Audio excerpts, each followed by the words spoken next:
PTI अॻवान ऐं अॻूणे नाड़े वारे वज़ीर शौकत तरीन ख़िलाफ़ FIA केस दाख़िल करे छॾियो।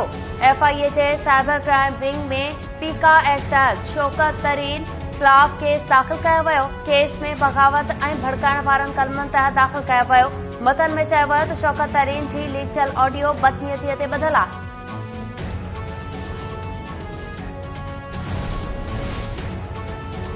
महांगाई जी मारियल आवाम ते पेट्रोल ऐं बिजली खां पोइ गैस जो बम किरण जूं तयारियूं।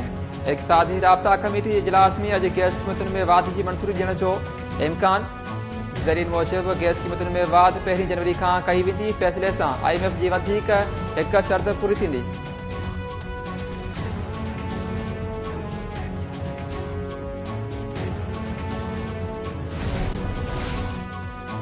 कर्ज़ जी बहालीअ लाइ पाकिस्तान ऐं IMF विच में ॻाल्हियुनि जो ॿियो दौर अॼु खां शुरू थींदो। IMF ऐं पाकिस्तान विच में ॻाल्हियुनि जो ॿियो दौर ऑनलाइन थींदो। नाड़े वारी वज़ारत IMF सां थियल मुआदे तहत 170 अरब रुपयनि जा नवां टैक्स लॻाइण लाइ मिनी बजट ते कमु शुरू करे छॾियो। मिनी बजट ऑर्डिनेंस ज़रिए आंदी वेंदी। इमरान न्याज़ियूं चालाकियूं क़ौम खे मायूस करे रहियूं आहिनि। इमरान जो मक़सद रुगो इक़्तिदार आहे। वज़ीर आज़म शहबाज शरीफ़ चयो आहे त इमरान जे दौर में मुल्क अदम इस्तेहकाम शिकार थियो। इमरान जी सियासत बि कूड़ ते ॿधल आहे, जेका ॾींहों ॾींहुं बेनकाब थी रही आहे।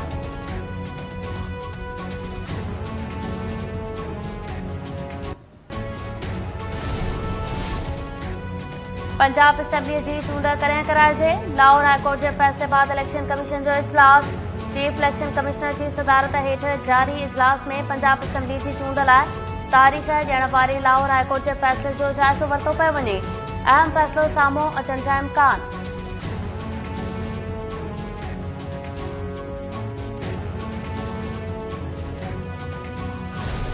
इलेक्शन कमीशन ऑफ पाकिस्तान जिसके ऊपर हम अरबों रुपए खर्च करते हैं सिर्फ एक काम के लिए कि वो इलेक्शन कराएगा, वो कह रहे जी हम इलेक्शन नहीं करा सकते क्योंकि PDM जो है वो इलेक्शन कराने को तैयार नहीं है। इन्होंने 2 दिन हो गए हैं हाईकोर्ट का, लाहौर हाईकोर्ट का फैसला अभी तक उस पर अमल दरामद जो है वो नहीं किया। और हाईकोर्ट के फैसले में यह था कि इमीडिएटली करें। आज रात तक अगर शेड्यूल अनाउंस नहीं होता तो हम कॉन्स्टिट्यूशन की आइन की वायलेशन में चले जाएंगे। आपसे कुछ देर के बाद इंशाल्लाह तौहीन अदालत की जो एप्लीकेशन है वो इलेक्शन कमीशन और उसके मेंबरान के खिलाफ फाइल हो जाएगी। तहरीक इंसाफ जे अॻवान फवाद चौधरी पारां इलेक्शन कमीशन ख़िलाफ़ तौहीनी अदालत जी दरख़्वास्त दाख़िल करण जो ऐलान। फवाद चौधरी चयो आहे त हुकूमत सियासी मुखालफ़नि ख़िलाफ़ बग़ावत जा केस दाख़िल करण में रुधल आहे। सभु गदार आहिनि त पोइ रियासत सां गॾु केरु आहे। मुल्क ते मस्करनि खे मरी वियो आहे। मरियम नवाज़ बग़ैर सिक्योरिटी जे ॿाहिरि निकिरे त खेसि मुफ़्त में टमाटा मिलंदा। वज़ीर आज़म शहबाज शरीफ़ ॿारनि वारियूं हरकतूं करे रहियो आहे।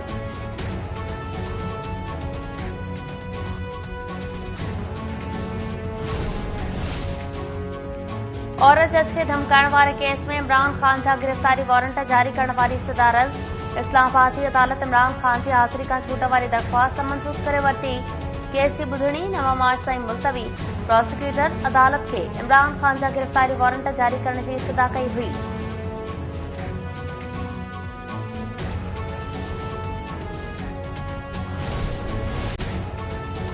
सिंध हुकूमत पारां कराची खां पोइ हैदराबाद में भी औरतुनि लाइ पिंक बस सर्विस हलाइण जो ऐलान। सखर में पीपल बस हलाए वेंदी, जॾहिं त सूबाई वज़ीर शमशीर मेमन चयो आहे त हैदराबाद में 18 फरवरी खां पिंक बस सर्विस शुरू कई वेंदी। सखर में 17 फरवरी खां पीपल बस सर्विस हलाई वेंदी।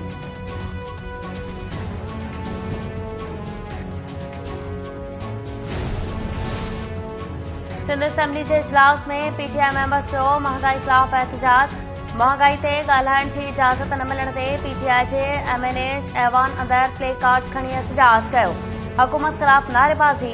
महांगाईअ खे कंट्रोल करण जो मुतालबो कयो वियो।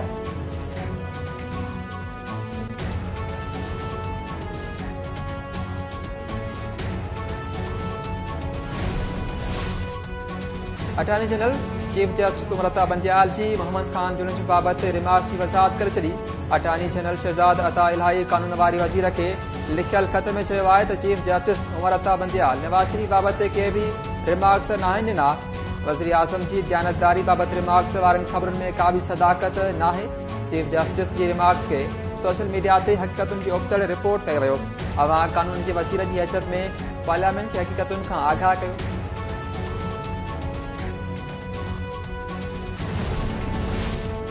सुप्रीम कोर्ट में अरशद शरीफ कतल केस जी ॿुधणी। JIT सरबराह जा जांच बाबति अहम इंकशाफ। JIT सरबराह अदालत खे ॿुधायो त कीनिया इख़्तियारियूं जांच में ताबन न पयूं कनि। वाक़े वारे हंध जो बि दौरो न करायो वञे। चीफ जस्टिस उमरता बंदयाल दिमाग़ सां त जेको करणो अथव कयो। कीनिया जे वकीलनि सां राब्तो कयो, पर ॾेई वज़ारत खां बि मदद वठो। जल्द जांच मुकमल करे रिपोर्ट पेश कयो। अरशद शरीफ कतल केस जी ॿुधणी महीने लाइ मुलतवी।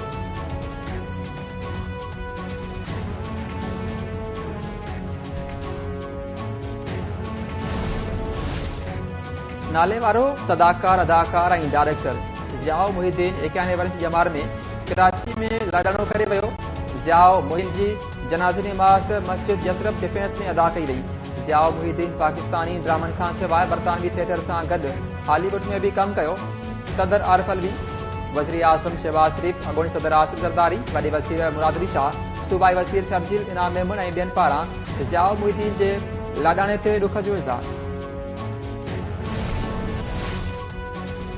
सखर जे इलेक्शन ट्रिब्यूनल वफ़ाक़ी वज़ीर खुर्शीद शाह जी कामयाबी ख़िलाफ़ ऐं नाअहली वारी दरख़्वास्त ते फ़ैसिलो महफ़ूज़ करे वरितो।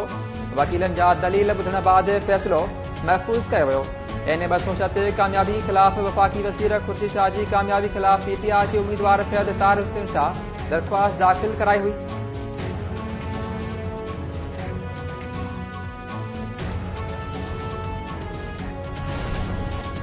PSL सीज़न 8 जी शुरुआत अॼु खां थींदी। मुल्तान में थींदड़ इब्तिदाई तक़रीब लाइ सिक्योरिटी इंतहाई सख़्त। पहिरीं मैच लाहौर कलंदर्स ऐं मुल्तान सुल्तान विच में थींदी।